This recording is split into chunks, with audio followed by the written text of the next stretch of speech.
Ladies and gentlemen, please welcome Mr. Arvind Godoro. 3 दिन से थोड़ी तबीयत नासाज थी। सोच रहा था कि जा पाऊंगा या नहीं, लेकिन ये जो टैग है TEDx का और आप जो ऑडियंस हो वो हमारी पावर है। फिर सोचा कर लेंगे यार और आगे। लेकिन हम जैसे स्पीकर्स के लिए ना पावर बूस्ट होता है आप लोग। मुझे दिखाई तो नहीं दे रहे हो, लेकिन जब तक आप जोश नहीं भरोगे ना, जो मैं बताने आया हूं शायद मैं बता नहीं पाऊं।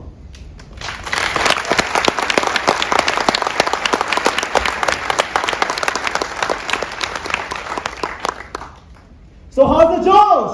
Hi sir. यहां जहां पर 3 दिन पहले दिलजीत दोसांझ आके गया हो, वहां पे ऐसी आवाज से काम नहीं चलेगा।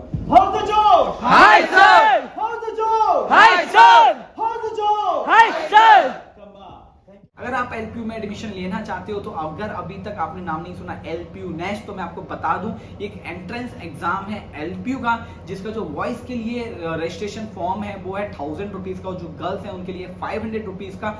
बट अगर आप मेरे डिस्क्रिप्शन में दिए हुए लिंक या फिर कूपन कोड को यूज करते हो तो जो बॉयज के लिए 1000 रुपीज का फॉर्म है वो आपको सिर्फ 200 रुपीज का पड़ेगा और जो गर्ल्स को 500 रुपीज का फॉर्म है वो सिर्फ और सिर्फ 100 रुपीज का पड़ेगा। आज का मेरा टॉपिक है how to protect your dreams. अपने सपनों को प्रोटेक्ट कैसे करना है, ये आज का हमारा टॉपिक होगा, जिसमें मैं आपको मेरी जर्नी कि मैंने अपने सपनों को कैसे प्रोटेक्ट किया और यहां तक कैसे पहुंचा उसके बारे में मैं आप लोगों को बताने वाला हूं। तो चलिए शुरू करते हैं मेरे स्टाइल में। गाइस, हम सब लोगों के सपने इस फूल के जैसे होते हैं, खूबसूरत पर नाजुक, खूबसूरत पर नाजुक।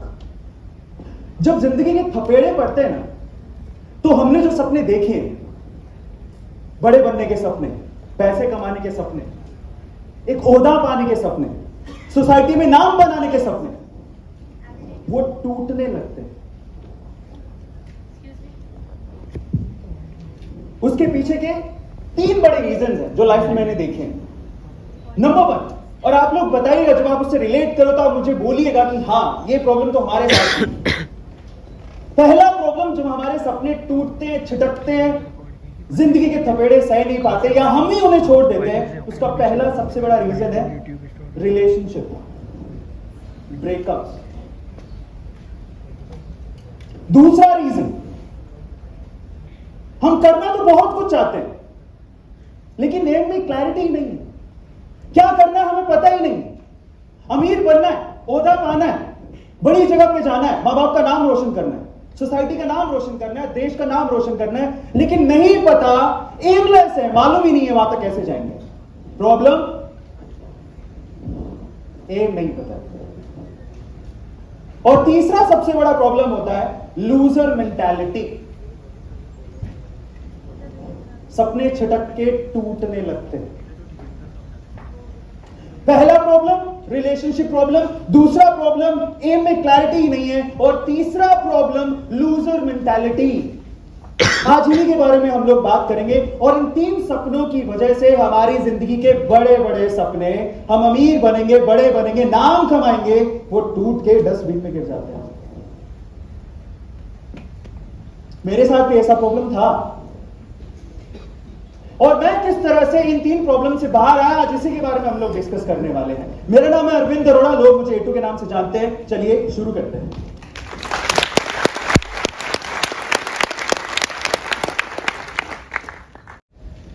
अब यहां का टॉपिक क्या है, ध्यान रखिएगा। टॉपिक है how to protect your dreams. उनको 4 लाइनों से मैं स्टार्ट करना चाहता हूं इन तीनों टॉपिक्स को। बहुत छोटे टॉपिक्स हैं, अपने एग्जांपल्स के थ्रू मैं आप लोगों को बताऊंगा how to protect your dreams. लेकिन जब तक सफल ना हो, नींद चैन को त्यागो तुम। जब तक सफल ना हो, नींद चैन को त्यागो तुम। अपने सपनों को यूं ही अधूरा छोड़ ना भागो तुम। जब तक बड़े नहीं बन जाते, जय जयकार नहीं होती, कोशिश करने वालों की हार नहीं होती, सुनाई नहीं दिया यार, हार नहीं होती। बहुत बढ़िया। तो चलिए पहले टॉपिक पर चलते हैं, रिलेशनशिप, प्यार, इश्क, मोहब्बत। जब ये परवान चढ़ने लगता है ना, तो कोई होश नहीं रहता। इनफैक्ट तब आपके ड्रीम्स खुद ही कहते हैं कि मेरी इस ड्रीम गर्ल के सामने क्या औकात है, वो खुद ही डस्टबिन में गिर जाता है। ज्यादातर लड़कियों के साथ प्रॉब्लम्स नहीं होती क्योंकि लड़कियां बहुत ज्यादा मैच्योर होती हैं, उन्हें पता है लाइफ में क्या करना है। प्रॉब्लम्स लड़कों के साथ होती हैं, और मैं इस चीज को कैसे बता पा रहा हूं, ऑब्वियसली मैंने भी देखा। अब जो लड़कों के साथ प्रॉब्लम होती है उनसे मेरा एक सवाल है, जिन लड़कों के साथ रिलेशनशिप में प्रॉब्लम्स होती हैं, ब्रेकअप हो गया, रिलेशनशिप की चीजों में फंसे हुए हैं, ड्रीम्स भूल गए, डस्टबिन में गिर गए, जिनके साथ ये प्रॉब्लम होती है उनसे मेरा एक सवाल है कि आप जिनके ख्यालों में 24 घंटे मशरूफ हैं, आप जिनके ख्यालों में 24 घंटे मशरूफ है, वो सिर्फ आप ही की है, इसका क्या प्रूफ है?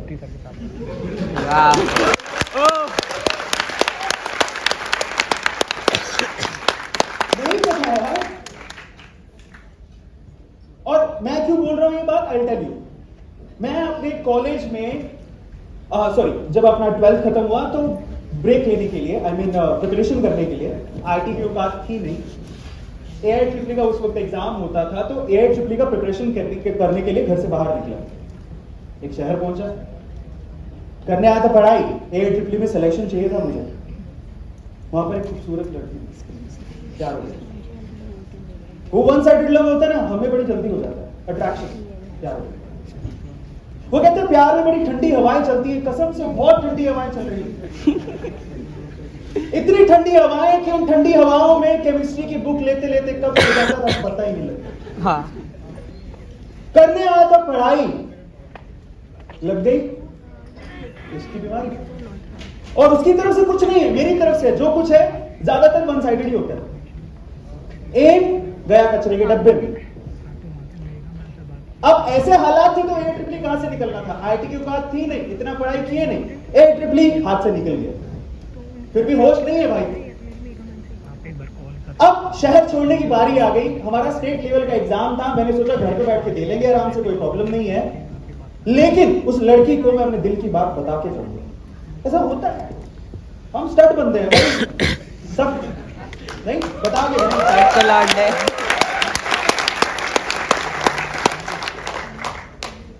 मैं भी मौका ढूंढ रहा था, 2 दिन बाद ही मेरा बस थी घर जाने के लिए। मैंने कहा, और उस वक्त आज के बहुत साल पहले की मैं बात बता रहा हूँ, लगभग मुझे याद आ रहा है 2005-2006 की बात है। पिताजी की सैलरी उतनी होती नहीं थी, हम लोग अफोर्ड नहीं कर पाते थे। तो 8वीं 9वीं और 10वीं मैंने इस तरीके से बिताया है कि मैं लोगों के घरों में जाकर के काम करता था, न्यूज़पेपर बेच लेता था, उससे जो पैसे आते थे मैं उससे अपने स्कूल की फीस अरेंज कर पाता था। 10वीं क्लास तक तो सब कुछ ठीक था, 10वीं में अच्छे खासे मार्क्स आ गए, लेकिन उस वक्त इंटरनेट नहीं था और ना ही तो कोई मेरी फैमिली उस लेवल पे बिलोंग कर रही थी कि कोई मुझे आकर के बता सके कि तुम्हें इस फील्ड में जाना है या ये करना है या मेडिकल लाइन में जाना है या इंजीनियरिंग करना है, कुछ पता नहीं था। कुछ पता था तो बस इतना ही पता था यार साइंस लेना है, क्योंकि तब स्ट्रीम ऐसे ही होते थे, साइंस लोगे वो बहुत बड़ा, साइंस मतलब मौका, वंडर, कॉमर्स लोगे तो कुछ नहीं, अच्छा आर्ट्स लोगे तो कुछ नहीं, लेकिन यार कोई ये नहीं बताता था कि आपको अपने स्किल पे काम करना है। ये उस वक्त की बात है जब हमें पता ही नहीं होता था। साइंस ले तो लिए, आ तो गए फील्ड में, 10th क्लास के बाद साइंस के अंदर घुस गए और 11th स्टैंडर्ड में पास होने के फाफे पड़ गए। अभी क्या ही बताओ, कहने को तो मैं फिजिक्स का टीचर हूं, इतने सारे बच्चे प्यार करते हैं, लेकिन मैं सच बताऊं तो मैं 11वीं कक्षा में फेल हो गया। और वो भी जानते हैं कि सब्जेक्ट कोई बता सकता है? एग्जैक्टली, मैं फिजिक्स में फेल हो गया। मुझे चश्मा था, पैसे नहीं थे चश्मे खरीदने के, तो बहुत पीछे बैठता था। तो हमारी एक मैडम हुआ करती थी फिजिक्स की, और यार कभी कभी ऐसा हो जाता है, सारे टीचर वैसे नहीं होते, बट वो टीचर का काम होता था खाली आकर के सिलेबस खत्म करो, समझ में आए या नहीं आए बाहर में जाए।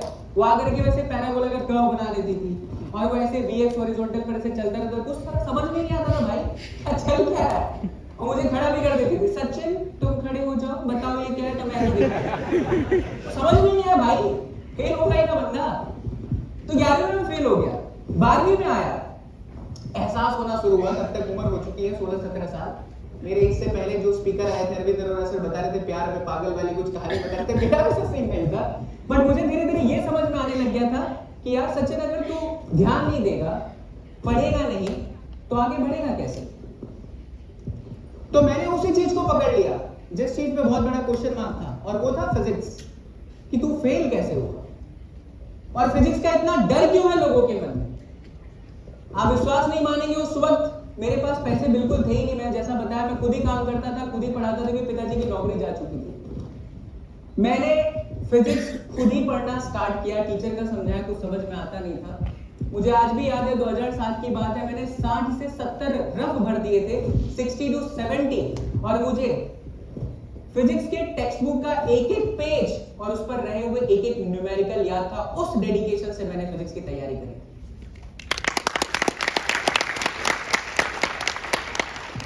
एंड मेरे फिजिक्स में बहुत जबरदस्त मार्क्स आए, 12th पास आउट किया। बाकी सब्जेक्ट में इतने अच्छे नहीं थे, सब बेकार था, लेकिन फिजिक्स में बहुत अच्छा।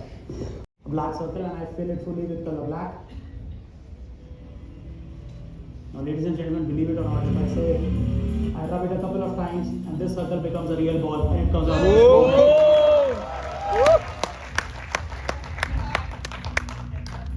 I created a list of the props that I need to turn it into digitization, and this was the first, the bottle. Now digitization helped me also in a way that I could make it more attractive. I can add the colors that I want, and also, ladies and gentlemen, the access. Access is also very amazing.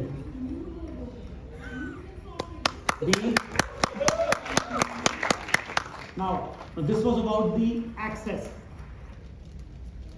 Now when I say about the fusion of magic with technology, it always creates an amazing effect. Wait, seriously, where is the card right now? Sure, are you sure? What if I say that I'm equally sure that my drawn card is inside this deck, which I'll just take it out. Watch. Music louder.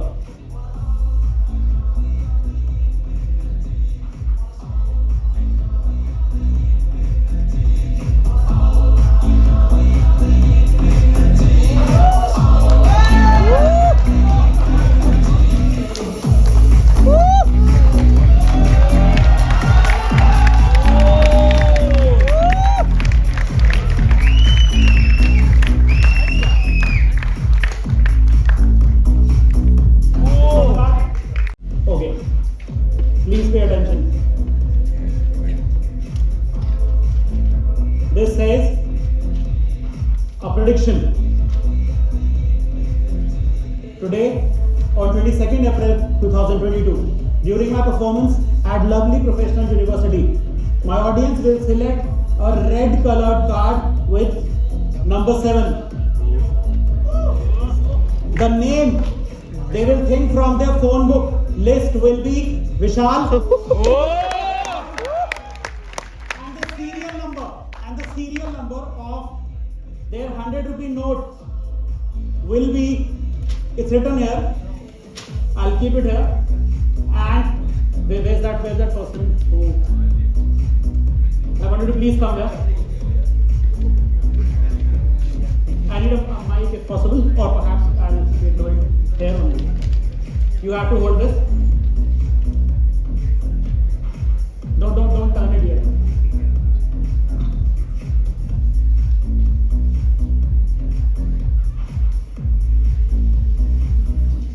And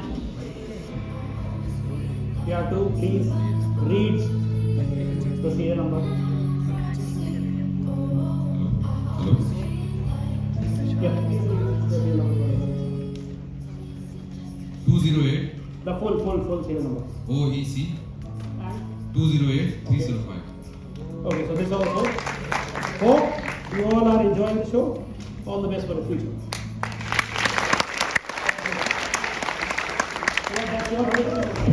Wait.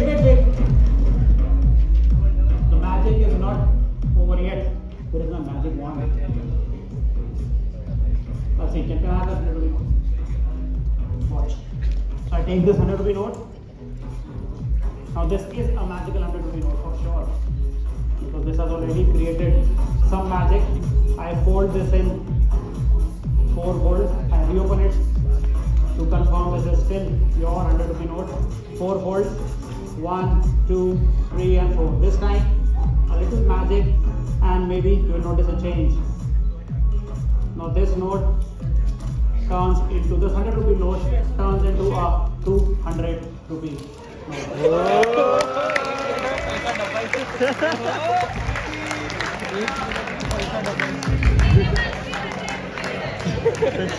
Valid point, but can you just elaborate a little? Because my Kakaji, he had invested into a banking stock which used to be one of the leading private sector banks, and now it is available at peanuts. I'm pretty sure a lot of you sitting over here can guess the bank. Let's not take the name. Okay. So he told he had invested almost his entire money out there, which was 5,999, and he lost it. And I'm like, okay, let me explain you this thing. When you're coming into stock markets, forget about educational qualification, you have to play with a sense of probabilities. And I'm 100% certain a lot of students sitting over here have at least heard the name probability, right? So he said that the problem was that they were not playing with probabilities. When you're coming into equities, when you're coming into stock markets, it's a complete sin when you're actually putting everything right over there into one stock. Now just imagine for a while, if the same person would have even picked 4 or 5 more banks, if the same person would have picked 4 or 5 more maybe FMCG stocks, 4 or 5 textile stocks, wouldn't he be placed in a better position? Of course, yes. The technical term for his diversification, but I don't think this requires a Harvard degree, this requires a Stanford degree or any other degree for per se. It just requires a bit of common sense and playing with probability. So it's very, very important that irrespective of whatever asset class you pick, you make sure you are not betting on a single asset class. So that's the other thing. Another important area was he just opened up the newspaper, and you know what was there on the newspaper? Market गिर गया, market में भौचाल मची, 50 lakh crore का नुकसान, 50 lakh crore loss overnight. And he's like, see, you are talking about stock markets, and just now there is a news flash that this amount of money has been lost into the stock market. And I said, wait, there is a big thing which goes around into the market, and I call it the media fear. Media is always trying to sell you fear. Because admit or not, we easily get sold towards fearful news. And that's precisely what these media channels are good at doing. And that's why the moment there is a war, moment there's a drought situation, these media channels will keep on hyping that thing. But just think for a moment, when they talk about these billionaires losing billions and billions of dollars, do you really think that went out of their pockets? No, absolutely not. भैया ने बोला कि 12th में तुम्हारे सबसे ज्यादा percentage आने वाले हैं, ये तुम्हारा वो सब अलग है और सब लिखो, अपने इधर लिखो। तो मेरे को आ गया, उनकी बहुत अच्छे से बोलते हैं, वो पूरा मोटिवेशन मेरे को आ गया, मैंने बोलना चालू करा 95%। 11 पे हूँ बट मैं 12th में लाऊंगा 95%, पूरा गोद दिया घर के। आज भी जो इलेक्ट्रिक बोर्ड है उधर भी 95% आज भी लिखा है, बट 72% ही आएगा। बट जब वो 95% में लिख रहा था, जब मैं वो 95% लिख रहा था, मैंने कोने में 1 लाख रुपए भी लिखा था कि इस साल के एंड तक मैं 1 लाख रुपए कमाऊं। बहुत सारी चीजें आती हैं, बुक पढ़ा करो, लॉ ऑफ अट्रैक्शन, बहुत सारी चीजें रहती हैं, बट कैसे काम करती हैं? क्योंकि लिखना तो बहुत आसान है, कोई भी लिख देगा मैं आज लैम्बोर्गिनी लेने जा रहा हूँ, आ जाएगी नहीं, बट ये काम कैसे करी मुझे भी आज तक नहीं पता। मैंने 95% पूरे घर में गोदा था, 1 लाख रुपए छोटा सा लिखा था, बट 1 लाख रुपए वाली चीज काम करी। कैसे?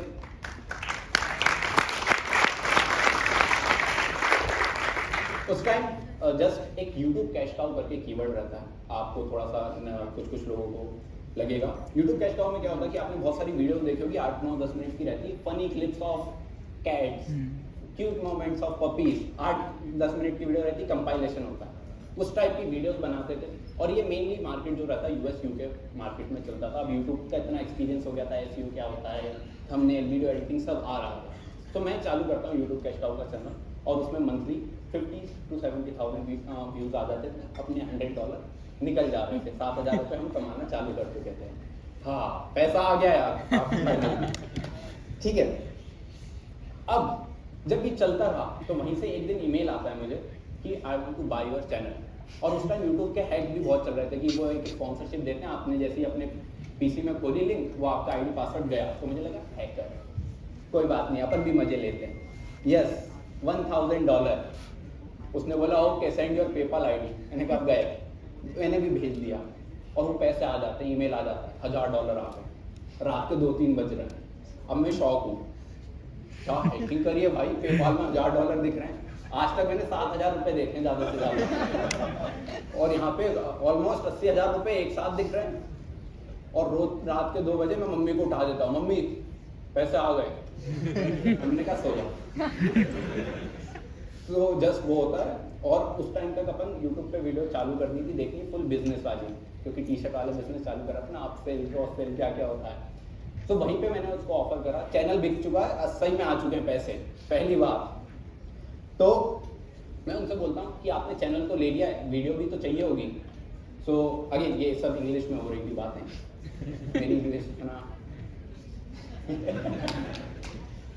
ठीक है। तो अब उनसे पूछा, वो उन्होंने पूछा कितने लोग हैं, मैंने बोला $50। उसने बोला यस। 8-10 मिनट की वीडियो में मुश्किल से 2 घंटे लगते, तो 3,500 रुपये बंदा दे रहा है। कर क्या रहा है ये, कौन सा बिजनेस चला रहा है? तो अब मैं उसको ये जानने में इंटरेस्टेड था, ये करता क्या। तो ऐसे कर करके मैंने 4-5 लाख रुपए उससे कमाया। उसको 100 वीडियोस दी मैंने, लोगों से बनवाता था 100-200 रुपए में वीडियो। अब बन गया था मैं एंटरप्रेन्योर।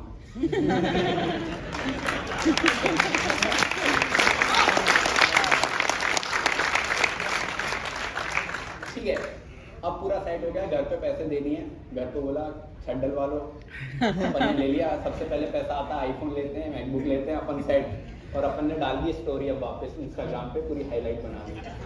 अब जो बंदा धोखा दे के गया था 2 दिन पोस्ट दे के, वो इंस्टाग्राम स्टोरी देख के वापस आता है कि चलो साथ में करते हैं। तो अभी भी है। हाँ, तो अब ये सब चीज चल रही थी, बट इवॉल्व कैसे हुआ उस पर आते हैं। अब उसको वीडियो एडिटिंग पसंद आती है, वो करता था ड्रॉप शिपिंग। ड्रॉप शिपिंग क्या होता है, आप चाइना से सामान लेते हो, एक स्टोर बनाते हो ऑनलाइन वेबसाइट पे, और यूएस में सेल कर देते हो। बीच में आपको इन्फ्लुएंसर मार्केटिंग करनी पड़ती है, ऐसा उसने सिखाया था। मैं उसको कोर्स का, मुझे पूरा कॉन्ट्रैक्ट दिया उसने कि कोर्स आप एडिट करो, वहाँ से अपन ने पैसा कमाया। कोर्स एडिट करते करते, क्योंकि इतना इंटरेस्ट था कि भैया 5-6 लाख रुपए तो ये सोच ही नहीं रहा देने में, जैसे बोलो yes send your PayPal ID, बस यही करता है। तो कुछ तो सही है। बहुत मैंने ध्यान से खुद एडिटिंग करी उसकी, पूरी वीडियो एडिटिंग मैं खुद करने लगा, और वहां से सीखा मैं ड्रॉप शिपिंग बिजनेस। वो $2,000 डालता था, उसके कल मतलब 24 घंटे के पीरियड में $4,000 हो जाते थे। अपने पास से 2 लाख रुपए बचे, अपन ने भी चालू करा, और पूरे प्लान बन चुके हैं कि आज 2 लाख लगाएं, कल आ रहे 4 लाख, 4 लाख से 8 लाख, ये अपना घर, ये अपनी गाड़ी, ये सब पूरा सेट, अपन फाइनेंशियली इंडिपेंडेंट। 2 लाख रुपए 11th क्लास की बात बता रहा हूँ कि 2 लाख रुपए मैं डाल लेता हूँ उस बिजनेस में, और मुझे सेल आती है। और इससे भी पहले मेरे को डेट भी याद है, 22 जनवरी 2020 था, क्योंकि उस दिन मेरी मम्मी का बर्थडे था, और मैं भगवान के सामने माता जी के पास गया हूँ, माता जी जितना भी प्रॉफिट होगा 1% आपका, क्योंकि ऐसा डोनेशन मतलब वो 1% माता जी को देते हैं, बट वो भंडारा जो भी होता है, तो वो चीज करी, और उसमें से 5,000 रुपए आए।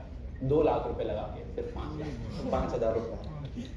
अब आ गया पैनिक, मीम होता है ना पैनिक काम, अब हो गया पैनिक। बट इसने मुझे एक बहुत बढ़िया लर्निंग दी कि 11th क्लास में मैं 2 लाख रुपए लूज कर दिया, बट मेरे पास पाने के लिए तो बहुत कुछ। बट हमारे यहाँ बहन चारा नहीं होता, कोई नहीं बोलता तू मेरी बहन आजा मुझे गले, ऐसा कुछ नहीं होता। तो मैं जब गर्ल्स कॉलेज में गई तो मैंने सबसे पहले जो चीज़ आइडेंटिफाई वो कही, यार बहनचारे की कमी है। किसी ने मुझे गले लग के नहीं कहा तू तो मेरी बहन है, किसने कहा तू इतनी पतली क्यों है, तू गोरी क्यों है, मैं क्यों नहीं हूँ। तो मैंने एक चीज़ सोसाइटी से देखी कि हमारी औरतों की गलती नहीं है। जब आप एक ऐड देखेंगे, मैं नाम नहीं लूंगी किसी का, अब एक लड़की, एक एडवर्टाइजमेंट है, अभी एडवर्टाइजमेंट की बात हो रही थी पिछले उसमें, बेचने को सब बेच देते हैं, अभी देखिए बेचते कैसे हैं। अब आपको एक क्रीम बेच रहे हैं और लड़की को एक क्रीम बेच रहे हैं कि बेटा आप ये क्रीम लगाओ और आप फिर फेयर हो जाओगे, गोरे हो जाओगे। ये तो सोसाइटी का एक कॉन्सेप्ट है जिससे हमें लड़ना है। बट मैं अब दूसरे कॉन्सेप्ट की बात कर रही हूँ। The moment she puts on this cream, ठीक है, वो क्रीम लगाती है और वो फिर 4 शेड्स गोरी हो गई है और वो कॉलेज में जा रही है और लड़कियां देख रही, ओ माय गॉड ये कैसे हो गई, इसका क्या राज है, ओ माय गॉड स्प्लैश, ज्यादा ड्रामा हो गया। बट आप देखिए सेम क्रीम ये आदमियों के लिए कैसे बेचते हैं कि आप क्रीम लगाओ और लड़कियां आपके पीछे भागी चली जाएंगी। मतलब हमें बेच रहे हैं कि आप लगाओ तो लड़कियां जल जाएंगी और इन्हें बेच रहे हैं कि आप लगाओ तो सारे लड़के आपके पीछे भागेंगे। तो मैंने सोचा तो सोसाइटी का प्रॉब्लम यही है। आप सास बहू के ड्रामे देखते हैं, वहां पे हो क्या रहा है? आजकल तो मैं टीवी ऑन करती हूँ, मुझे समझ नहीं आता चल क्या रहा है। सास बहू से लड़ रही है, बहू सास से लड़ रही है, आजकल तो 2-2 लड़के एक लड़के के लिए लड़ रही है। मतलब मुझे समझ नहीं आया। तो अब मैं गर्ल्स कॉलेज में गई तो मैंने वहाँ पे एक चीज़ आइडेंटिफाई करी। मैंने कहा ये जो मेरे अंदर सोच आई है, ये जो बहनचारे की जो मैं बात कर रही हूँ, ये अकेली मेरी सोच तो नहीं हो सकती। जरूर ऐसी बहुत सी लड़कियाँ होंगी इस कॉलेज में जो ये सब सोचती होंगी।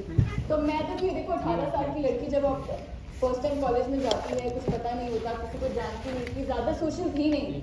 आज आपके सामने खड़ी हूँ, आराम से बिंदास होकर बात कर रही हूँ, ऐसी मैं थी नहीं। तो मैंने काम किया, मैंने एक मैसेज लिखा और जैसे पॉलिटिकल साइंस और सोशोलॉजी के ग्रुप्स होते हैं ना जिसमें हम नोट्स एक्सचेंज करते हैं, यार मैम आई या नहीं आई, चलो चलो निकल जाते हैं ब्रेक के लिए, उन ग्रुप से मैंने वो मैसेज सेंड किया और मैंने कहा कि मैं एक ऐसा ग्रुप बनाने का सोच रही हूँ कि जहाँ पे हम आकर साथ मिलकर बहनचारे की बात करें। वहाँ पे हम ये कहें कि यार हम एक दूसरे के साथ हैं और अपने सोल्यूशन की प्रॉब्लम खुद निकालें। एक पर्टिकुलर इंसिडेंट हुआ था जिसने मुझे ये प्रॉम्प्ट किया, उसकी स्टोरी मैं बाद में शायद सुनाऊं तो बेटर रहेगा। तो ये ग्रुप का मैसेजेस लड़कियों ने देखा और लड़कियों ने कहा यार ये कुछ अलग ही लेके आ रही है, ये कुछ अलग बात करी, जबकि मैं कोई अलग बात नहीं कर रही हूँ, कोई नया कॉन्सेप्ट नहीं है। तो उन्होंने एक ग्रुप ज्वाइन करा, हमने एक व्हाट्सएप ग्रुप बनाया और उस व्हाट्सएप ग्रुप में हमने बात करनी शुरू करी कि हम अपने प्रॉब्लम्स की सोल्यूशन खुद निकालेंगे, हम एक बहनचारे को प्रमोट करेंगे। और फिर एक 125 गर्ल्स का फर्स्ट अपने ईयर में 125 गर्ल्स को मिलकर एक ऐसी ऑर्गेनाइजेशन बनाते हैं जिसका नाम हम सरवानी रखते हैं। और सरवानी का मतलब है दुर्गा माँ के 108 नामों में से एक है। जब भगवान जी से कुछ नहीं होता सब कहते दुर्गा माँ बचा लो, तो हमारा कॉन्सेप्ट ये था, ये वॉरियर गॉडेस है, ये अपने प्रॉब्लम्स खुद लड़ती है। और उसका एक पर्टिकुलर इंसिडेंट है जो मैं मिस कर रही थी अपने स्पीच में, जो आपको बताना चाहूँगी। तो मैं देखो नई आई कॉलेज में, तो हमारे कॉलेज में होता है कि क्योंकि चंडीगढ़ में बहुत सारे लोग हिमाचल से आते हैं, पंजाब से आते हैं, दूर दूर गांव से हॉस्टल्स में रहती हैं लड़कियां। हॉस्टल में ज़्यादा जगह नहीं है तो पीजी में रहती हैं, वहाँ पे एडमिशन लेती हैं और फिर अपने आप खाना बना के खुद कॉलेज आती हैं। तो ऐसा हुआ कि हमें किसी ऑर्फनेज में विजिट करना था और उस टीम का मैं पार्ट थी और वहाँ पे लड़के भी आए हुए थे। और हमारा एमसी बहुत पॉपुलर स्पॉट है जो चंडीगढ़ में जानते हैं, गेड़ी रूट। किसी को गेड़ी रूट का कॉन्सेप्ट पता है? जब लड़के अपनी बुलेट और बाइक लेके कॉलेज के आगे चलते हैं तो वो एग्जैक्टली हमारा हॉटस्पॉट है कॉलेजेस का। तो जब मैं एक ऑर्फनेज में गई तो वहाँ पे दूसरे कॉलेजेस के लड़के आए हुए थे और हमारे कॉलेजेस मेरे क्लासमेट्स जिनको मैं बहुत आइडलाइज करती थी, मैं आइडलाइज करती थी उन लड़कियों को कि देखो मैं तो कभी घर से एक दिन के लिए बाहर नहीं गई और ये लड़कियां इतनी छोटी सी उम्र में अपना बैग पकड़े यहाँ एक नए शहर आ गई हैं, अपने कपड़ों का, अपने घर का, अपनी पढ़ाई का ध्यान दे रही है। तो मेरे लिए तो वो सुपर वुमेन थी। मेरे को लगा था यार ये लाइफ में इतना कॉन्फिडेंस चाहिए। तो वो उन लड़कों को बता रही है कि देखो हमारे साथ लड़के हमें फॉलो करते हैं, जब हम पीजी तक जाते हैं तो लड़के तंग करते हैं, कोई नंबर मांग लेता है तो कोई स्नैपचैट आईडी मांग लेता है कि नाम ना बताओ स्नैपचैट आईडी दे दो। तो बहुत सारे ऐसे इंसिडेंट हुए। तो वो लड़कों ने सुना और लड़के इतने हैरान रह गए और उन्होंने कहा कि तुम्हारे साथ ऐसा होता है? ओ माय गॉड, हमें नहीं पता था कि इतना बुरा होता है। नेक्स्ट टाइम कोई लड़का तुम्हारे पीछे जाए या तुम्हें पीछा करे तो हमें कॉल कर लेना। अब देखो, अब आपको लग रहा है कि मैं ज़्यादा बात करती होंगी क्योंकि मैं स्टेज पे खड़े बोली जा रही हूँ। उस टाइम मैं ज़्यादा बात नहीं करती थी, तो मैं चुपचाप सुन रही थी इस कॉन्वर्सेशन को। और फिर मेरे मम्मा आ गए मुझे लेने और मैं गाड़ी में बैठ गई तो मैंने अपनी मम्मा को बताया, मैंने कहा मम्मा ऐसे लड़कियां बात कर रही थी कि वो पीजी जाती हैं, अपने हॉस्टल जाती हैं, तो लड़के फॉलो करते हैं, और वहाँ के लड़के बोल रहे थे कि अगर कोई प्रॉब्लम आए ना तो हमें फ़ोन कर लेना। तो मम्मी कहती छोड़, तो इतना क्यों सोचती है। मैं 2 दिन सोचती रही कि एक लड़का जो मेरे पीछे पड़ेगा तो मैं दूसरे लड़के को फ़ोन करके कहूँगी आजा मुझे बचा ले। और ये चीज़ मुझे कहीं ना कहीं उस लड़की को एक्सेप्ट नहीं कर पाई। मुझे कहा ये सोल्यूशन नहीं है ज़िंदगी का।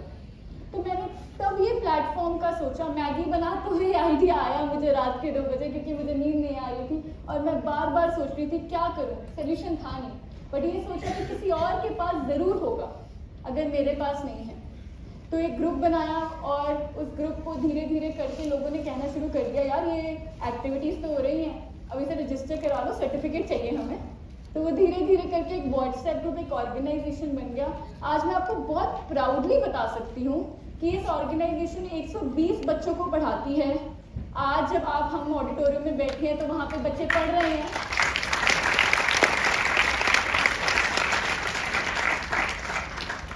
अब मसला अलग हो गया, ऑर्गेनाइजेशन बन गई, बट घर पे तो अलग organisation. Channel with over 2.5 million subscribers with more than 250 million views, which have till date benefited more than 2.5 million students with the right guidance. Her teaching method is highly efficient and focused, which enables us easy understanding of the lessons of the students. This is not an individual's claim, but the claim of our students, and it is also reflected in the number of successful students who have benefited from her teaching. She is the author of multiple books. Her success story got featured on various media content platforms like Joe's Talks, Hustler's Bay, and many more. She is considered a public speaker and India's youngest educator for CTET preparation. Madam Himanshi Singh firmly holds that if the teachers perform their work honestly, they will contribute to the rapid rise of the nation. On that, with a huge round of applause, ladies and gentlemen, please welcome Madam Himanshi Singh on stage. Off to you, ma'am.